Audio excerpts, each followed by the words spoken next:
I've been asked a lot of questions about family life and just the pressure that many families are under in the current situation or condition globally, where there's so much disruption, so much change, so much crisis. I mean, it's a new way. And so families are just really having to experience stuff that they were never prepared for. So I've been asked a lot of questions from the biblical viewpoint. How do families work out the change, and especially young families, how are they expected to manage in a situation like this, and all the different expectations and the trajectories that have come to be just because of COVID. Right, so let's just look at the family. What does God's word say about family? That's always a good place to start from. Look at, the context. What did God have in mind when he was creating family? I believe that everything about the Christian life is meant to be relaxed, is meant to be enjoyable. God is a good God. His nature, his character is really expressed it's right there in the word that his intention is to create, a wealthy, healthy, enjoyable ecosystem. You see that in Eden. And it was a place that was meant to be chilled out. Man was created to look after everything that God made. So just really profound picture of authority being given to man, responsibility being given to created man, and just a framework that is workable. Now that got horribly messed up, but Jesus came. So the essence of every person that is a Christian right now alive is to understand that what was messed up was fixed. And so we have to figure out how to live lives of fixers without being so stressed out. So what do I mean by that? If you look at the picture of the beginning, how God created, it's always good to go to the beginning of a thing, which really relates to foundation, which also speaks of, really beginning. Because if you don't know the beginning of a thing, then you're not going to understand the middle, let alone the end of it. So if you go to the beginning, you see that there was chaos, complete chaos. The Bible says that the earth was without shape or form. It's crazy. And out of that, the God began to create. But before he began to create, you heard God declare, "Let there be light." So it's very important that we have these conversations like we're having, trying to understand how families are going to deal with the change that is on the earth, that is not going back to how things were. How do you thrive? How does a young couple thrive? There is so much out there. So in the beginning, there was chaos. So we have to understand that we're talking about how to remain relevant, how to remain happy, how to keep thriving in a chaotic environment, climate, or atmosphere, regardless of your age and regardless of your marital context, your family context. You are a believer. Your framework, your pattern with which you build a model marriage has to come from, the source that you are connected with, which is God. So like I said, in the beginning, there was chaos, earth without shape or form. And God says, "Let there be light." What that means to you is you got to seek understanding. You have to seek illumination. So understanding, illumination is another way of saying revelation, okay? Is another way of saying, knowledge. So what are we saying here? Nobody knows it all. You have to look around here, there, not in a way that you adopt everything that is being said there and lose your own understanding of what marriage, what you signed up for, right? We're talking about thriving in a time of crisis. You have to be able to seek progressive knowledge, progressive ways of improving your relationship. Here, let's come to the New Testament now. Jesus fixed, everything that Adam and Eve messed up. So that original plan that God had to have an incredible family, right? You see that in Eden, okay? Incredible family with an incredible ecosystem, wealth, health, everything perfect. Jesus came and fixed it up. So the intention of God is still that we don't live from the place of stress. We don't understand from the place of crisis and chaos.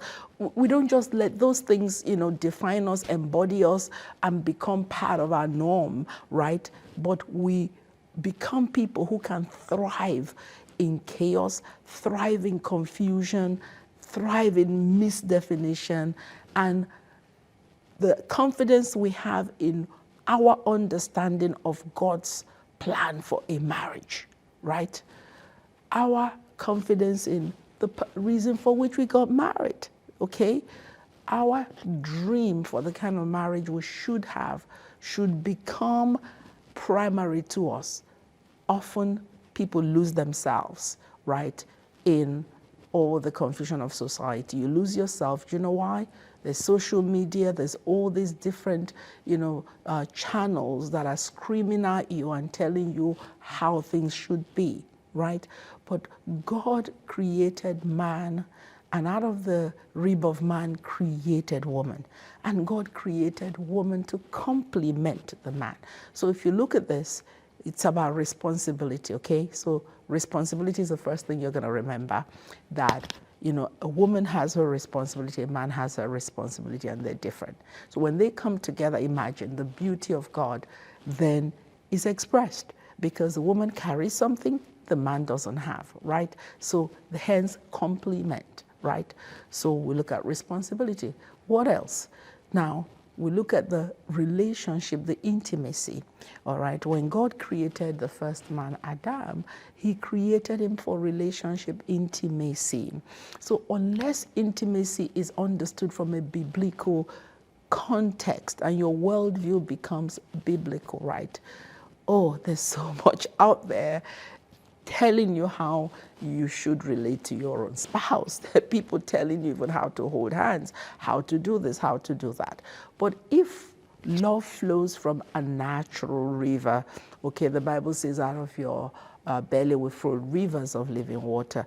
If love is allowed to flow, the natural love, what the initial attraction was that brings a man and a woman together, then this whole thing is going to be enjoyable. And we look at the framework, right? So you're a believer, and your first place of reference should really be what God had in his heart. So in God's heart was that, a man loves the wife of his youth, okay? So in today's context, you have to understand Revelation is progressive. When interpreting the Bible, you have to interpret it to now, so its principles are applicable to you. And guess what? So that your outcome becomes a joyful life, right?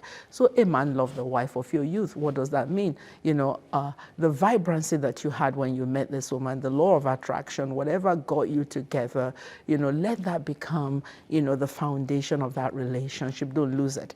How you're not going to lose it? You have practical ways of keeping that relationship going, whether it's the movies, whether restaurants or whatever, but you have, set, practical things that you are going to bring into your marriage that become your core values. You see what I'm saying? How it's going to work. So marriage is work, right? So for the man, love the wife of your youth and all that. For the woman, it says love the man as Lord, because the marriage is a picture of God's relationship with the church. So how are you going to love the husband, your husband like Lord? So think about it. Unless you have a love for the Lord, unless you have a revelation of who Lord is, then you're not going to be able to love your husband, because whatever you love, you worship. God is about worship. So this is all natural flow, all right? If my husband says jump, I'm going to say how high, because I really do love Pax. You see what I'm saying? So it's a natural thing. I don't have to go to a school of love. I don't have to.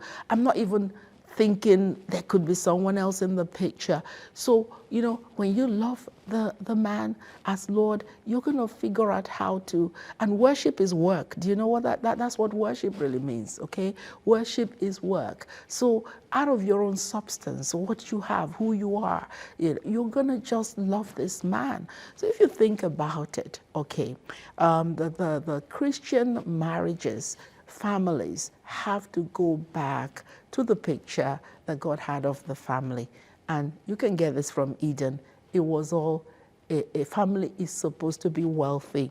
If every family, okay, of God is supposed to be wealthy, you're supposed to be thriving, you're supposed to be thinking of how to, pioneer businesses and things that keep you economically vibrant, and people are going to want to know your God. Everything about a Christian is increase. The law of increase is a law of the kingdom. So I've always wanted to kind of have this conversation about family.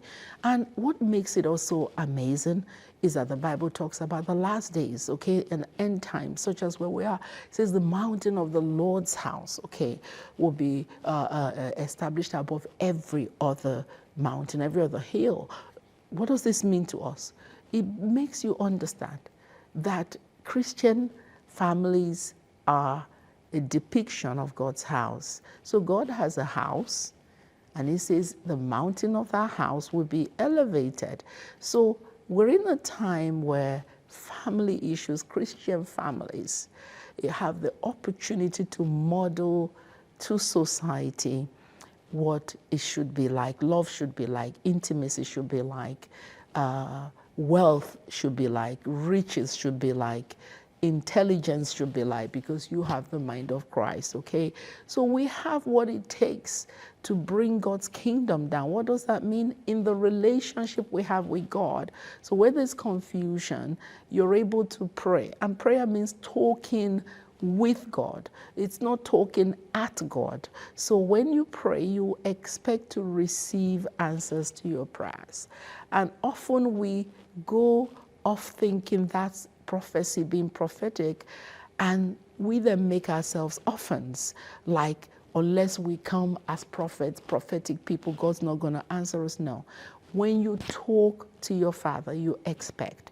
So I hope that at the end of this, you become someone that has an expectation that if there's any areas in your marriage that you're confused and, there's just so much going on out there, maybe your spouse is moving in the way of culture, the culture of the city you live in, the culture of, the country you live in, where you come from. So if that culture is off on a Friday, I grew up in England, Fridays, Bob Day, and all these different things. So you talk to God about it. Is this the way it's supposed to be? Because Christians are meant to be role models.